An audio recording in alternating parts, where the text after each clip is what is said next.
Chapter 29। दल बदल। हम सारी रात वहीं बैठे रहे, भय और दुख की मूर्तियां, और एलिस कभी वापस नहीं आई। हम सब अपनी सीमा पर थे, उन्माद में डूबे हुए, एकदम शांत। कार्लिसल मुश्किल से अपने होंठ हिलाकर जेकब को सब कुछ समझा पाया था। बार बार बताने से यह और भी बदतर हो गया। तब से एम्मेट भी चुप और स्थिर खड़ा रहा। जब तक सूरज नहीं उगाया और मुझे पता नहीं चला कि रेनेस्मी जल्द ही मेरे हाथों में हलचल मचाने वाली है, तब तक मुझे पहली बार आश्चर्य हुआ कि एलिस को इतना समय क्यों लग रहा है। मुझे उम्मीद थी कि मैं अपनी बेटी की जिज्ञासा का सामना करने से पहले और अधिक जान पाऊंगा, कुछ उत्तर पाने के लिए। उम्मीद का एक छोटा सा अंश, ताकि मैं मुस्कुरा सकूं और सच्चाई को उसे डराने से बचा सकूं। मेरा चेहरा हमेशा के लिए उस मुखौटे में जकड़ा हुआ लग रहा था जो उसने पूरी रात पहना हुआ था। मुझे यकीन नहीं था कि मैं अब मुस्कुरा पाऊंगी। जेकब कोने में खर्राटे ले रहा था, फर्श पर फर का पहाड़ था, वह अपनी नींद में बेचैनी से कराह रहा था। सैम को सब पता था, भेड़िए आने वाली घटना के लिए खुद को तैयार कर रहे थे। ऐसा नहीं है कि इस तैयारी से कुछ होगा, सिवाय इसके कि वे मेरे परिवार के बाकी सदस्यों के साथ मारे जाएंगे।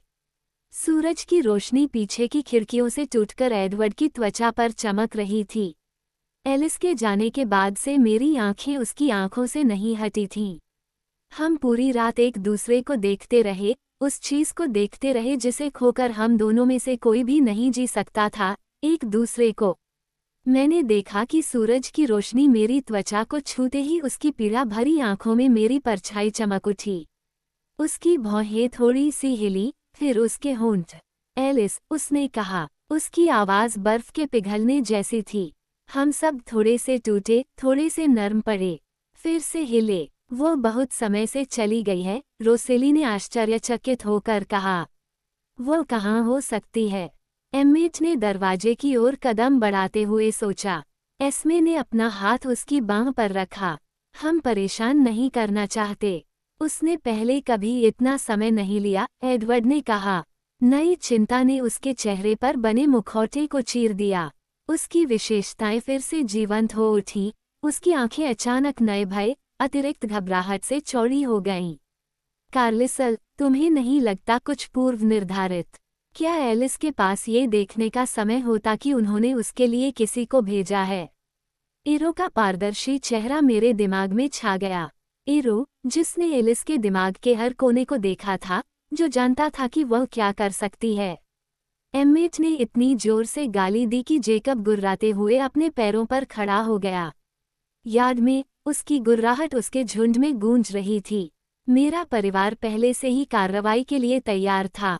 रेनेस्मी के साथ रहो, मैंने जेकब पर चिल्लाते हुए कहा और दरवाजे से बाहर निकल गई। मैं अभी भी बाकी लोगों से ज्यादा ताकतवर था, और मैंने उस ताकत का इस्तेमाल खुद को आगे बढ़ाने के लिए किया। मैंने कुछ ही छलांगों में एस्मे को पीछे छोड़ दिया, और कुछ ही कदमों में रोजली को।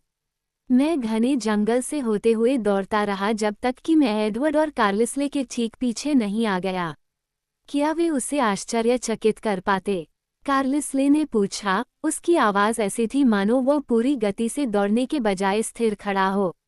मुझे समझ नहीं आता कैसे, एडवर्ड ने जवाब दिया। लेकिन एरो उसे किसी और से बेहतर जानती है, मुझसे भी बेहतर। क्या ये कोई जाल है? एम्मेट ने हमारे पीछे से पुकारा। हो सकता है, एडवर्ड ने कहा। एलिस और जेस्पर के अलावा कोई गंध नहीं है। वे कहाँ जा रहे थे? एलिस और जेस्पर का रास्ता एक विस्तृत क्षेत्र में मुड़ रहा था। ये पहले घर के पूर्व की ओर फैला था, लेकिन नदी के दूसरी ओर उत्तर की ओर मुड़ गया, और फिर कुछ मील के बाद फिर से पश्चिम की ओर। हमने नदी को फिर से पार किया। सभी छह एक दूसरे के एक सेकंड के अंतराल पर कूद रहे थे। एडवर्ड सबसे आगे दौड़ा, उसकी एकाग्रता पूरी थी। क्या तुम्हें वह गंध मिली? एस्मे ने कुछ क्षण पहले पुकारा जब हम दूसरी बार नदी पार कर चुके थे। वो हमारे शिकार दल के सबसे पीछे, सबसे बाएं किनारे पर थी। उसने दक्षिण पूर्व की ओर इशारा किया। मुख्य मार्ग पर चलते रहो, हम लगभग क्विल्यूट सीमा पर पहुंच चुके हैं, एडवर्ड ने संक्षिप्त आदेश दिया। एक साथ रहो, देखो वे उत्तर की ओर मुड़ते हैं या दक्षिण की ओर। मैं बाकी लोगों की तरह संधि रेखा से उतना परिचित नहीं था, लेकिन मैं पूर्व से बह रही हवा में भेड़िए की गंध सूंघ सकता था। एडवर्ड और कार्लिसल आदतन थोड़ा धीमे हो गए और मैं देख सकता था कि वे अपने सिर इधर उधर घुमा रहे थे, पगडंडी के मुड़ने का इंतजार कर रहे थे। तभी अचानक भेड़िए की गंध तेज हो गई और एडवर्ड का सिर अचानक ऊपर उठा। वह अचानक रुक गया। हम में से बाकी लोग भी स्तब्ध रह गए।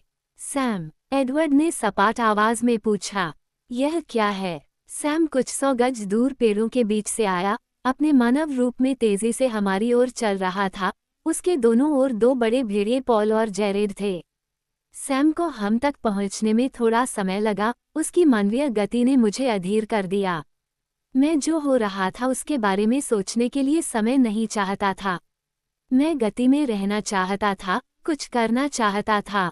मैं एलिस को अपनी बाहों में लेना चाहता था, ताकि बिना किसी संदेह के ये जान सकूं कि वह सुरक्षित है। मैंने देखा कि एडवर्ड का चेहरा एकदम सफ़ेद हो गया जब उसने पढ़ा कि सैम क्या सोच रहा था। सैम ने उसे अनदेखा किया। कार्लिसले की ओर देखते ही उसने चलना बंद कर दिया और बोलना शुरू कर दिया। आधी रात के ठीक बाद एलिस और जेस्पर इस जगह पर आए और हमारी जमीन पार करके समुद्र में जाने की अनुमति मांगी। मैंने उन्हें अनुमति दे दी और खुद उन्हें तट तक ले गया। वे तुरंत पानी में चले गए और वापस नहीं लौटे। जब हम यात्रा कर रहे थे, एलिस ने मुझसे कहा कि यह बहुत ज़रूरी है कि मैं जेकब से उसे देखने के बारे में कुछ न कहूँ जब तक कि मैं तुमसे बात न करूँ। मुझे यहाँ तुम्हारा इंतज़ार करना था जब तक तुम उसे ढूंढने के लिए नहीं आते और फिर तुम्हें ये नोट देना था। उसने मुझसे कहा कि मैं उसकी बात मानूं जैसे कि हमारी सारी जिंदगी उसी पर निर्भर करती है। सैम का चेहरा गंभीर था जब उसने कागज की एक मुड़ी हुई शीट पकड़ी जिस पर छोटे छोटे काले अक्षर छपे हुए थे। ये किसी किताब का पन्ना था। मेरी तेज आंखों ने छपे हुए शब्दों को पढ़ा, जबकि कार्लिसले ने इसे दूसरी तरफ देखने के लिए खोला। मेरे सामने वाला हिस्सा द मर्चेंट ऑफ वेनिस का कॉपीराइट पेज था। जब कार्लिसले ने कागज को हिलाकर सपाट किया, तो उसमें से मेरी अपनी खुशबू की एक झलक उड़ी। मुझे एहसास हुआ कि यह मेरी किसी किताब का फटा हुआ पन्ना था। मैं चाली के घर से कॉटेज में कुछ चीजें लाया था, कुछ सामान्य कपड़े, मेरी माँ के सभी पत्र और मेरी पसंदीदा किताबें। कल सुबह कॉटेज के छोटे से लिविंग रूम में बुकशेल्फ पर शेक्सपियर के पेपरबैक का मेरा फटा हुआ संग्रह था। एलिस ने हमें छोड़ने का फैसला कर लिया है, कार्लिसले ने फुसफुसाते हुए कहा। क्या? रोसेली चिल्लाई। स्टेफनी मेयर का सुप्रसिद्ध उपन्यास। पूर्ण ऑडियो बुक हिंदी में। कार्लिसले ने पृष्ठ को पलट दिया ताकि हम सब पढ़ सकें। हमें मत ढूंढो, बर्बाद करने के लिए समय नहीं है। याद रखो, तान्या, सियोभान, अमुन, एलिस्टेयर, जितने भी खानाबदोश तुम्हें मिल सकते हैं। हम अपने रास्ते में पीटर और चार्लोट को ढूंढ लेंगे। हमें बहुत अफसोस है कि हमें तुम्हें इस तरह छोड़कर जाना पड़ रहा है, बिना किसी अलविदा या बहाने के। हमारे लिए यही एकमात्र रास्ता है। हम तुमसे प्यार करते हैं। हम फिर से जम गए। भेड़ियों के दिल की धड़कनों, उनकी सांसों की आवाज़ के अलावा सन्नाटा पूरी तरह से छा गया। उनके विचार भी जोरदार रहे होंगे। एडवर्ड सबसे पहले फिर से आगे बढ़ा। उसने सैम के दिमाग में जो सुना उसके जवाब में बोला, हाँ, हालात बहुत खतरनाक हैं। क्या ये काफ़ी है कि तुम अपने परिवार को छोड़ दोगे? सैम ने जोर से पूछा, उसके स्वर में निंदा थी। ये स्पष्ट था कि उसने कार्लिसले को देने से पहले नोट नहीं पढ़ा था। वह अब परेशान था, ऐसा लग रहा था जैसे उसे एलिस की बात सुनकर पछतावा हो रहा हो। एडवर्ड के चेहरे पर कठोरता थी। सैम को शायद वह गुस्सा या अहंकारी लग रहा था, लेकिन मैं उसके चेहरे के कठोर हिस्सों में दर्द की आकृति देख सकता था। एडवर्ड ने कहा, हमें नहीं पता कि उसने क्या देखा। एलिस न तो निर्दयी है और न ही कायर। उसके पास बस हमसे ज्यादा जानकारी है। हम ऐसा नहीं करेंगे, सैम ने शुरू किया। आप हमसे अलग तरीके से बंधे हैं, एडवर्ड ने झपट्टा मारा। 1/1 में से प्रत्येक के पास अभी भी अपनी स्वतंत्र इच्छा है। सैम की थोड़ी झटके से ऊपर उठ गई और उसकी आंखें अचानक काली हो गईं। लेकिन तुम्हें चेतावनी पर ध्यान देना चाहिए, एडवर्ड ने आगे कहा। यह ऐसी चीज नहीं है जिसमें तुम खुद को शामिल करना चाहो। आप अभी भी उस चीज से बच सकते हैं जो एलिस ने देखी थी। सैम ने गंभीर मुस्कान के साथ कहा, हम भागते नहीं हैं। उसके पीछे पॉल ने नाक भान सिकुड़ी। अपने परिवार को अपने गौरव के लिए कत्ल मत करवाओ, कार्लिसले ने धीरे से बीच में कहा। सैम ने कार्लिसल को नर्म भाव से देखा। जैसा कि एडवर्ड ने बताया, हमारे पास वैसी आज़ादी नहीं है जैसी तुम्हारे पास है। रेनेस्मी अब हमारे परिवार का उतना ही हिस्सा है जितना तुम्हारा। जेकब उसे नहीं छोड़ सकता और हम उसे नहीं छोड़ सकते। उसकी आंखें एलिस के नोट पर झपक गईं और उसके होंठ एक पतली रेखा में दब गए। आप उसे नहीं जानते, एडवर्ड ने कहा। क्या आप? सैम ने स्पष्ट रूप से पूछा। कार्लिसले ने एडवर्ड के कंधे पर हाथ रखा। बेटा, हमें बहुत कुछ करना है। एलिस का फैसला चाहे जो भी हो, अब उसकी सलाह न मानना मूर्खता होगी। चलो घर चलते हैं और काम पर लग जाते हैं। एडवर्ड ने सिर हिलाया, उसका चेहरा अभी भी दर्द से कठोर था। मेरे पीछे, मैं एस्मे की शांत, अश्रुहीन सिसकियां सुन सकता था। मुझे नहीं पता था कि इस शरीर में कैसे रोना है, मैं घूरने के अलावा कुछ नहीं कर सकता था। अभी भी कोई एहसास नहीं था। सब कुछ अवास्तविक लग रहा था, जैसे मैं इतने महीनों के बाद फिर से सपना देख रहा था। एक बुरा सपना देख रहा था। धन्यवाद, सैम, कार्लिसले ने कहा। मुझे खेद है, सैम ने उत्तर दिया। हमें उसे अंदर नहीं जाने देना चाहिए था।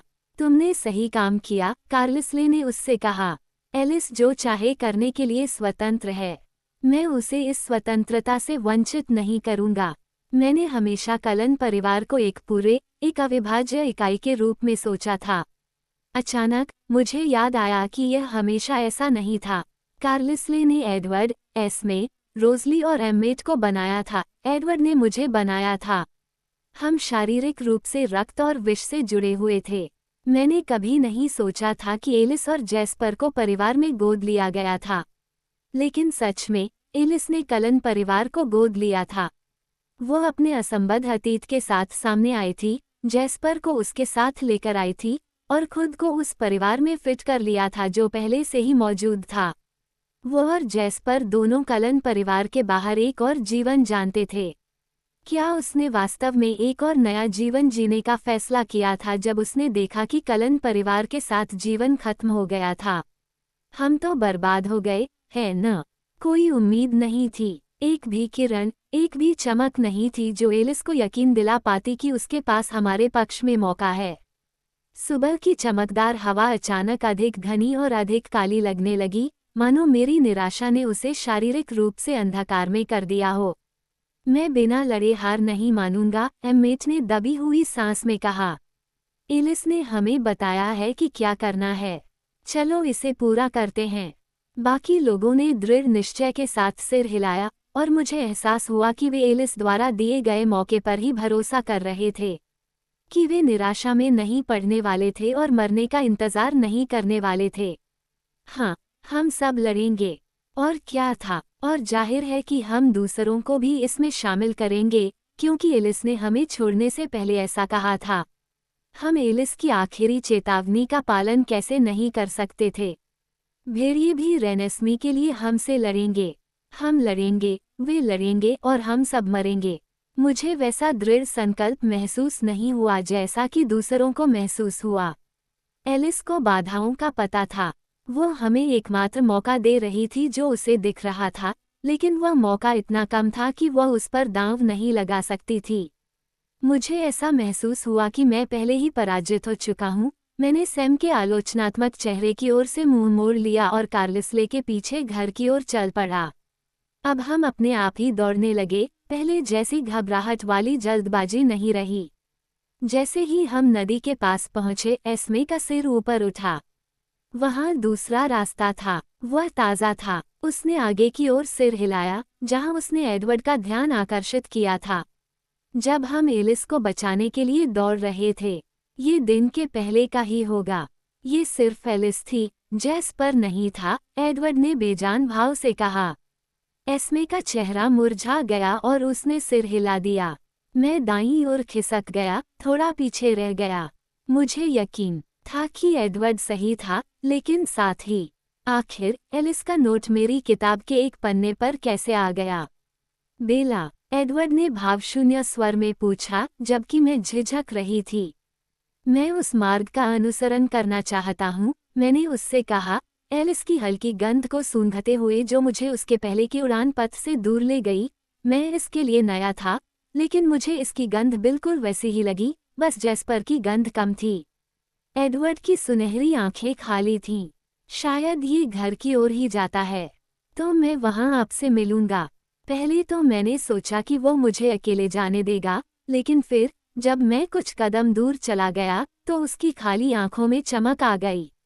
मैं तुम्हारे साथ चलूंगा, उसने धीरे से कहा। ठीक है कार्लिसल, घर पर मिलते हैं। कार्लिसल ने सिर हिलाया और बाकी लोग चले गए। मैंने तब तक इंतजार किया जब तक वे नज़रों से ओझल नहीं हो गए, और फिर मैंने एडवर्ड की तरफ सवालिया नज़र से देखा। मैं तुम्हें मुझसे दूर नहीं जाने दे सकता था, उसने धीमी आवाज में समझाया। इसकी कल्पना मात्र से ही दुख होता है। मुझे बिना किसी स्पष्टीकरण के यह बात समझ में आ गई। मैंने सोचा कि अब मैं उससे अलग हो जाऊंगी और मुझे एहसास हुआ कि चाहे अलगाव कितना भी छोटा क्यों न हो, मुझे भी वही दर्द होगा। साथ रहने के लिए बहुत कम समय बचा था। मैंने अपना हाथ उसकी ओर बढ़ाया और उसने उसे पकड़ लिया। चलो जल्दी करते हैं, उसने कहा। रेनेस्मी जाग जाएगी। मैंने सिर हिलाया और हम फिर से दौड़ने लगे।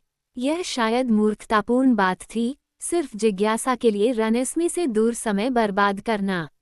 लेकिन नोट ने मुझे परेशान कर दिया। अगर एलिस के पास लिखने के लिए सामान नहीं होता तो वह नोट को किसी पत्थर या पेड़ के तने पर उकेर सकती थी।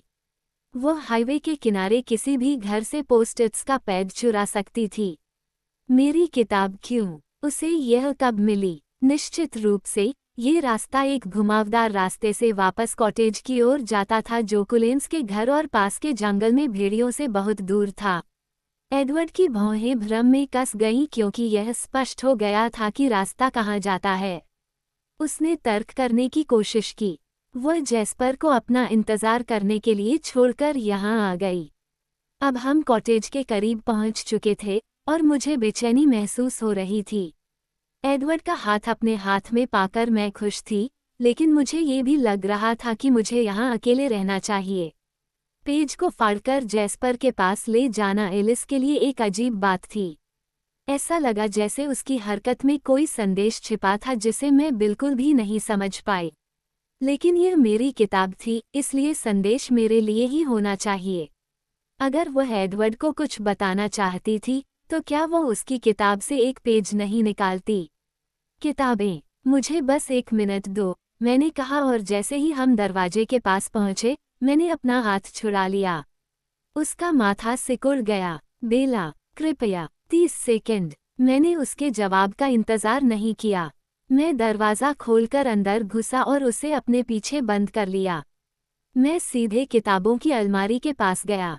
एलिस की खुशबू एक दिन से भी कम पुरानी थी। मैंने जो आग नहीं जलाई थी, वह चिमनी में धीमी लेकिन गर्म जल रही थी। मैंने द मर्केंट ऑफ वेनिस को शेल्फ से निकाला और उसे खोलकर शीर्षक पृष्ठ खोला। वहाँ, फटे हुए पृष्ठ के पंखनुमा किनारे के पास, विलियम शेक्सपियर की पुस्तक द मर्चेंट ऑफ वेनिस के नीचे एक नोट रखा था। इसे नष्ट करो। उसके नीचे सिएटल का एक नाम और पता लिखा था। जब एडवर्ड 30 सेकंड के बजाय केवल 13 सेकंड के बाद दरवाजे से आया, तो मैं किताब को जलते हुए देख रहा था। क्या हो रहा है, बेला? वह यहाँ थी। उसने अपना नोट लिखने के लिए मेरी किताब से एक पन्ना फाड़ लिया। क्यों? मुझे नहीं मालूम क्यों। तुम इसे क्यों जला रहे हो? मैंने भौहें सिकोड़ ली, अपनी सारी हताशा और दर्द को अपने चेहरे पर जाहिर कर दिया। मुझे नहीं पता था कि एलिस मुझे क्या बताने की कोशिश कर रही थी, बस इतना कि उसने इसे किसी और से नहीं बल्कि मुझसे छिपाने की बहुत कोशिश की थी। वो एक ऐसी इंसान थी जिसका दिमाग एडवर्ड नहीं पढ़ सकता था। तो वह उसे अंधेरे में रखना चाहती होगी, और शायद इसके पीछे कोई अच्छा कारण भी था। यह उचित लगा। उन्होंने धीरे से कहा, हमें नहीं पता कि वह क्या कर रही है। मैं आग की लपटों में घूरता रहा। मैं दुनिया का एकमात्र व्यक्ति था जो एडवर्ड से झूठ बोल सकता था। क्या यही एलिस मुझसे चाहती थी? उसकी आखिरी मांग। जब हम इटली के लिए विमान में थे, मैंने फुसफुसाते हुए कहा, ये झूठ नहीं था, शायद संदर्भ को छोड़कर आपको बचाने के लिए जाते समय। उसने जैस्पर से झूठ बोला ताकि वो हमारे पीछे न आए। वह जानती थी कि अगर वह वोल्टुरी का सामना करता है तो वह मर जाएगा। वो उसे खतरे में डालने के बजाय खुद मरने को तैयार थी। वह चाहती थी कि मैं भी मर जाऊं। वह चाहती थी कि आप भी मर जाएं। एडवर्ड ने उत्तर नहीं दिया। मैंने कहा, उसकी अपनी प्राथमिकताएं हैं। ये जानकर मेरा दिल दुख गया कि मेरी व्याख्या किसी भी तरह से झूठ नहीं लग रही थी। मुझे इस पर विश्वास नहीं होता, एडवर्ड ने कहा। उसने ऐसा नहीं कहा कि वो मुझसे बहस कर रहा था, उसने ऐसा कहा जैसे वह खुद से बहस कर रहा था। शायद ये सिर्फ जैस्पर के खतरे की वजह से था। उसकी योजना हम में से बाकियों के लिए काम करेगी, लेकिन अगर वह रुका तो वह खो जाएगा। शायद वो हमें ये बता सकती थी, उसे भगा सकती थी, लेकिन क्या जैस्पर चला गया होगा? हो सकता है कि वह फिर से उससे झूठ बोल रही हो। शायद, मैंने सहमति जताते हुए कहा। हमें घर जाना चाहिए, समय नहीं है। एडवर्ड ने मेरा हाथ पकड़ा और हम भाग गए। एलिस के नोट ने मुझे आशावान नहीं बनाया। अगर आने वाले नरसंहार से बचने का कोई रास्ता होता तो एलिस रुक जाती। मुझे कोई और संभावना नहीं दिख रही थी, तो ये कुछ और था जो वह मुझे दे रही थी। बचने का कोई रास्ता नहीं, लेकिन वह और क्या चाहती थी? मुझे क्या चाहिए था? शायद कुछ बचाने का कोई तरीका। क्या ऐसा कुछ था जिसे मैं अभी भी बचा सकता था? कार्लिसले और अन्य लोग हमारी अनुपस्थिति में निष्क्रिय नहीं बैठे थे। हम उनसे 5 मिनट के लिए अलग हो गए थे और वे पहले से ही जाने के लिए तैयार थे। कोने में जेकब फिर से इंसान बन गया था। रेनेस्मी उसकी गोद में थी। वे दोनों हमें बड़ी आंखों से देख रहे थे। रोज़ली ने अपनी रेशमी रैप ड्रेस को बदलकर एक मजबूत दिखने वाली जीन्स, रनिंग शूज और एक बटन डाउन शर्ट पहन ली थी जो मोटी बुनाई से बनी थी, जिसे बैकपैकर लंबी यात्राओं के लिए इस्तेमाल करते हैं। एस्मे ने भी कुछ ऐसा ही पहना हुआ था। कॉफ़ी टेबल पर एक ग्लोब रखा था, लेकिन वे उसे देखना बंद कर चुके थे, बस हमारा इंतज़ार कर रहे थे। अब माहौल पहले से ज़्यादा सकारात्मक था। उन्हें काम पर लगना अच्छा लग रहा था। उनकी उम्मीदें एलिस के निर्देशों पर टिकी थीं। मैंने ग्लोब की ओर देखा और सोचा कि हम सबसे पहले कहाँ जाएंगे। हमें यहीं रहना है, एडवर्ड ने कार्लिसल की ओर देखते हुए पूछा। वो खुश नहीं लग रहा था। एलिस ने कहा कि हमें लोगों को रेनेस्मी दिखानी होगी और हमें इस बारे में सावधान रहना होगा, कार्लिसले ने कहा। हम जो भी पा सकेंगे उसे वापस तुम्हारे पास भेज देंगे एडवर्ड, तुम उस खास माइनफील्ड को रोकने में सबसे अच्छे होगे। एडवर्ड ने एक बार सिर हिलाया, फिर भी वह खुश नहीं था। अभी बहुत कुछ करना बाकी है। हम अलग हो रहे हैं, एमेट ने जवाब दिया। रोज और मैं खानाबदोशों की तलाश कर रहे हैं। यहाँ आपके हाथ पूरे होंगे, कार्लिसले ने कहा। तान्या का परिवार सुबह यहाँ आएगा और उन्हें पता नहीं है कि क्यों। सबसे पहले आपको उन्हें समझाना होगा कि वे इरिना की तरह प्रतिक्रिया न करें। दूसरा, आपको ये पता लगाना होगा कि एलिस का क्या मतलब था। एलिएजा, तो इन सब के बाद क्या वे हमारे लिए गवाही देने के लिए रुकेंगे? अगर हम किसी को पहले ही आने के लिए राजी कर ले तो ये फिर से शुरू हो जाएगा। कार्लिसले ने आह भरी। आपका काम शायद सबसे कठिन हो। हम जितनी जल्दी हो सके मदद करने के लिए वापस आएंगे। कार्लिसले ने एक सेकंड के लिए एडवर्ड के कंधे पर अपना हाथ रखा और फिर मेरे माथे को चूमा। एस्मे ने हम दोनों को गले लगाया और एमेट ने हम दोनों के हाथ पर मुक्का मारा। रोजाली ने एडवर्ड और मेरे लिए एक कठोर मुस्कान बनाई, रेनेस्मी को एक चुंबन भेजा और फिर जेकब को विदा करते हुए मुंह बनाया। शुभकामनाएं, एडवर्ड ने उनसे कहा। और आपको भी, कार्लिसले ने कहा। हम सभी को इसकी ज़रूरत होगी। मैंने उन्हें जाते हुए देखा। काश मैं भी उन्हें कुछ उम्मीद दे पाता, और काश मैं कुछ सेकंड के लिए कंप्यूटर के साथ अकेला रह पाता। मुझे ये पता लगाना था कि यह जेनेक्स व्यक्ति कौन था और एलिस इस तरह क्यों गई थी। वह अपना नाम केवल मुझे देने के लिए काफ़ी है। रेनेस्मी जेकब के गाल को छूने के लिए उसकी बाहों में लिपट गई। मुझे नहीं पता कि कार्लिसले के दोस्त आएंगे या नहीं। मुझे उम्मीद है कि आएंगे। लगता है कि अभी हम संख्या में थोड़े कम हैं, जेकब ने रेनेस्मी से धीरे से कहा। तो वह जानती थी। रेनेस्मी पहले से ही बहुत स्पष्ट रूप से समझ गई थी कि क्या हो रहा था। छाप वाले वेयरवुल्फ अपनी छाप की वस्तु को जो चाहता है देता है। बात बहुत तेजी से पुरानी होती जा रही थी। क्या उसे बचाना उसके सवालों का जवाब देने से ज़्यादा महत्वपूर्ण नहीं था? मैंने उसके चेहरे को ध्यान से देखा। वह डरी हुई नहीं, बल्कि चिंतित और बहुत गंभीर लग रही थी, जब वह जेकब से चुपचाप बात कर रही थी। नहीं, हम कुछ नहीं कर सकते, हमें यहीं रहना होगा, उन्होंने आगे कहा। लोग आपको देखने आ रहे हैं, नज़ारे देखने नहीं। रेनेस्मी ने उस पर भौहें सिकोड़ी। नहीं, मुझे कहीं जाने की ज़रूरत नहीं है, उसने उससे कहा। फिर उसने एडवर्ड की तरफ देखा, उसका चेहरा इस एहसास से स्तब्ध था कि वह गलत हो सकता है। क्या मैं गलत हूँ? एडवर्ड झिझका। अपनी बात कहो, जेकब ने तनाव से भरी आवाज़ में कहा। वह भी अपने टूटने के बिंदु पर था, बिल्कुल हम सभी की तरह। जो पिशाच हमारी मदद करने आ रहे हैं, वे हम जैसे नहीं हैं, एडवर्ड ने कहा। तान्या का परिवार हमारे अलावा एकमात्र ऐसा परिवार है जो मानव जीवन के प्रति श्रद्धा रखता है, और वे भी वेयरवुल्फ के बारे में ज़्यादा नहीं सोचते।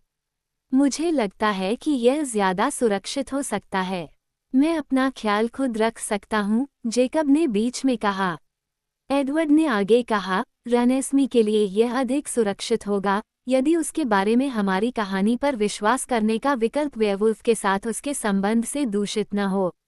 कुछ दोस्त, वे सिर्फ इसलिए आपसे दूर हो जाएंगे क्योंकि आप अब किसके साथ घूमते हैं। मुझे लगता है कि सामान्य परिस्थितियों में वे ज़्यादातर सहनशील होंगे, लेकिन आपको ये समझना होगा कि नेस्सी को स्वीकार करना उनमें से किसी के लिए भी आसान बात नहीं होगी। इसे थोड़ा भी कठिन क्यों बनाया जाए? कार्लिसले ने कल रात जेकब को अमर बच्चों के बारे में नियम समझाए थे। अमर बच्चे वाकई इतने बुरे होते हैं? उसने पूछा। आप कल्पना भी नहीं कर सकते कि सामूहिक पिशाच मानस पर उन्होंने कितने गहरे निशान छोड़े हैं। एडवर्ड। जेकब को एडवर्ड का नाम बिना किसी कड़वाहट के लेते हुए सुनना अभी भी अजीब था। मुझे पता है, जैक। मुझे पता है कि उससे दूर रहना कितना मुश्किल है। हम इसे अपने हिसाब से खेलेंगे, देखेंगे कि वे उस पर कैसी प्रतिक्रिया देते हैं। किसी भी मामले में नेसी को अगले कुछ हफ्तों तक कभी कभी गुप्त रहना होगा। उसे कॉटेज में तब तक रहना होगा जब तक कि हम उसे पेश करने के लिए सही समय न आ जाए। जब तक आप मुख्य घर से सुरक्षित दूरी बनाए रखते हैं, मैं ऐसा कर सकता हूँ। सुबह कंपनी है न? हाँ, हमारे सबसे करीबी दोस्त। इस मामले में शायद ये बेहतर होगा कि हम जल्द से जल्द सब कुछ खुलकर बता दें। तुम यहाँ रह सकते हो। तान्या तुम्हारे बारे में जानती है। वह सेठ से भी मिल चुकी है। तुम्हें सैम को बताना चाहिए कि क्या हो रहा है। हो सकता है कि जंगल में जल्द ही अजनबी लोग आ जाएं। अच्छी बात है। हालांकि कल रात के बाद मुझे उसे कुछ समय के लिए चुप रहने के लिए कहना चाहिए। एलिस की बात सुनना आमतौर पर सही बात है। जेकब के दांत किटकिटाने लगे और मैं देख सकता था कि एलिस और जेस्पर ने जो किया था उसके बारे में वह सैम की तरह ही महसूस कर रहा था। जब वे बात कर रहे थे, मैं पीछे की खिड़कियों की ओर चला गया, विचलित और चिंतित दिखने की कोशिश कर रहा था। ऐसा करना मुश्किल नहीं था। मैंने अपना सिर दीवार से टिका दिया जो लिविंग रूम से डाइनिंग रूम की ओर मुड़ी हुई थी, कंप्यूटर डेस्क में से एक के ठीक बगल में। मैंने जंगल में घूरते हुए अपनी उंगलियां कुंजियों पर फिराईं, ये दिखाने की कोशिश की कि यह एक विचलित चीज़ है। क्या पिशाच कभी भी बिना सोचे समझे कुछ करते हैं? मुझे नहीं लगा कि कोई भी मुझ पर विशेष ध्यान दे रहा था, लेकिन मैंने ये सुनिश्चित करने के लिए मुड़कर नहीं देखा। मॉनिटर चमक उठा। मैंने अपनी उंगलियों को फिर से कुंजियों पर घुमाया। फिर मैंने उन्हें लकड़ी के डेस्कटॉप पर बहुत धीरे से बजाया, बस इसे यादृच्छिक दिखाने के लिए। कुंजियों पर एक और स्ट्रोक। मैंने अपनी परिधीय दृष्टि से स्क्रीन को स्कैन किया। जेनेक्स नहीं, लेकिन एक जेसन जेनिक्स था, एक वकील। मैंने कीबोर्ड को ब्रश किया, लय बनाए रखने की कोशिश की, जैसे कि आप अपनी गोद में बैठी बिल्ली को ध्यान से सहला रहे हों।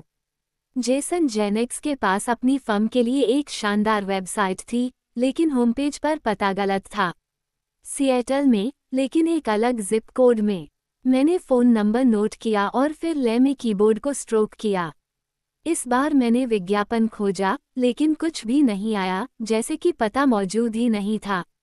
मैं एक नक्शा देखना चाहता था, लेकिन मैंने तय किया कि मैं अपनी किस्मत आजमा रहा हूँ। एक और ब्रश, इतिहास को मिटाने के लिए। मैं खिड़की से बाहर देखता रहा और लकड़ी को कुछ बार साफ किया।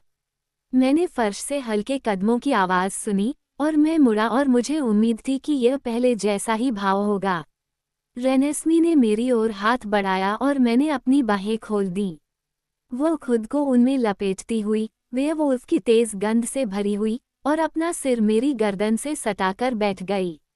मुझे नहीं पता था कि मैं ये सब बर्दाश्त कर पाऊंगी या नहीं।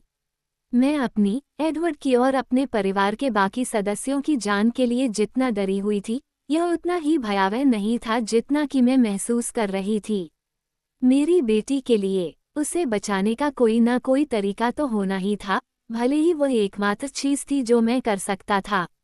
अचानक मुझे एहसास हुआ कि अब मुझे बस यही चाहिए। बाकी सब मैं सह लूँगा, अगर मुझे सहना पड़े, लेकिन उसकी जान नहीं गंवानी पड़ेगी। ऐसा नहीं है, वो एकमात्र ऐसी चीज़ थी जिसे मुझे बचाना था। क्या एलिस को पता होगा कि मैं कैसा महसूस करूँगा? रेनेस्मी के हाथ ने मेरे गाल को हल्के से छुआ। उसने मुझे मेरा चेहरा दिखाया, एडवर्ड का, जेकब का, रोज़ली का, एस्मे का, कार्लिसले का, एलिस का, जेस्पर का, हमारे परिवार के सभी चेहरों को तेजी से पलटते हुए। सेठ और लिया, चार्ली, सू और बिली, बार बार चिंता करते हुए, जैसे हम सभी थे। हालांकि वो सिर्फ चिंता कर रही थी। जहां तक मैं बता सकता हूँ, जैक ने उससे सबसे बुरा छिपाया था। वो हिस्सा कि कैसे हमारे पास कोई उम्मीद नहीं थी, कैसे हम सभी एक महीने में मरने वाले थे। वो एलिस के चेहरे पर टिकी रही, लालसा और उलझन में। एलिस कहाँ थी? मुझे नहीं पता, मैंने फुसफुसाते हुए कहा। लेकिन वह एलिस है। वो हमेशा की तरह सही काम कर रही है। वैसे भी एलिस के लिए ये सही बात है। मुझे उसके बारे में इस तरह सोचना पसंद नहीं था, लेकिन स्थिति को और कैसे समझा जा सकता था। रेनेस्मी ने आह भरी और लालसा तीव्र हो गई। मैं उसे भी याद करता हूँ। मुझे लगा कि मेरा चेहरा काम कर रहा है, उस भाव को खोजने की कोशिश कर रहा है जो अंदर के दुख के साथ मेल खाता हो। मेरी आंखें अजीब और सूखी महसूस हो रही थीं, वे असहज भावना के खिलाफ झपक रही थीं। मैंने अपने होंठ काटे। जब मैंने अपनी अगली सांस ली, तो हवा मेरे गले में अटक गई, जैसे कि मैं उसमें दम घुट रहा था। रेनेस्मी ने पीछे हटकर मेरी तरफ देखा, और मैंने अपना चेहरा उसके विचारों और उसकी आंखों में प्रतिबिंबित होते देखा।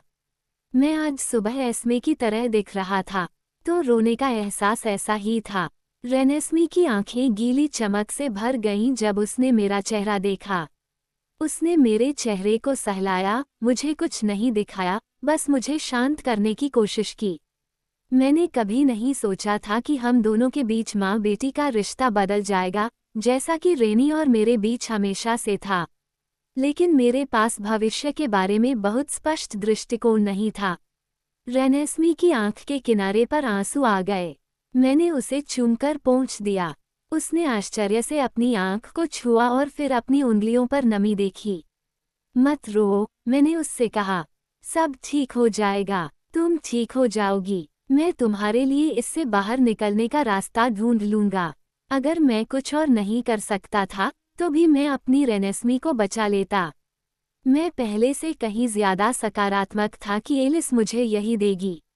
उसे पता होगा, उसने मेरे लिए कोई रास्ता छोड़ दिया होगा।